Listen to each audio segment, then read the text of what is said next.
भारत के इतिहास के बारे में जब भी बात की जाती है तो भारत में मौजूद किलों का जिक्र जरूर होता है। एक तरफ से भारतीय इतिहास किलों के बगैर अधूरा है और पूरे देश में कई ऐसे किले भी हैं जिनके बारे में जानकर कोई भी हैरत में पड़ सकता है। और भारत में एक ऐसा भी किला है जिसके बारे में कहा जाता है कि यहाँ से अचानक एक पूरी की पूरी बारात ही गायब हो गई थी। और ये किला है गढ़कुंडार का किला, जो उत्तर प्रदेश के झांसी से करीब 70 किलोमीटर की दूरी पर है।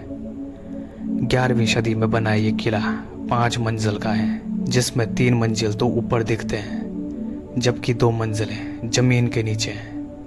ये किला किसने बनाया इसके बारे में कोई सटीक जानकारी नहीं है, लेकिन बताया जाता है कि ये किला लगभग 1500 से 2000 साल पुराना है, जहाँ पर किसी समय में चंदेलों, बुंदेलों और खंगार जैसे कई शासकों का शासन हुआ करता था। जिस तरह से इस किले का इतिहास दिलचस्प है, ठीक उसी तरह इसकी बनावट भी रहस्यमयी मानी जाती है। दरअसल इस किले के बारे में कहा जाता है कि इसे इस कदर बनाया गया है कि दूर से देखने पर यह एकदम साफ दिखाई देता है, लेकिन जैसे जैसे इस किले के करीब जाते हैं तो ये धीरे धीरे आंखों से ओझल होने लगता है। माना जाता है कि इस किले के रास्ते से जो भी जाता है वो किसी और ही दिशा में भटक जाता है। गढ़कुंडार किले की रहस्यमयी कहानी आज भी कई लोगों को सोचने पर मजबूर कर देती है। इस फोर्ट के बारे में कहा जाता है कि कई साल पहले यहाँ एक पास के गांव में एक बारात आई थी, तो बारात के लोग इस किले में घूमने के लिए यहाँ आ गए थे।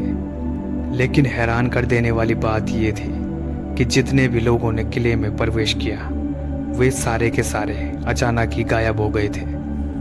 कहा जाता है कि इस घटना में करीब 50 से 60 लोग रहस्यमयी तरीके से गायब हो गए और उन गायब लोगों का आज तक भी पता नहीं चल पाया।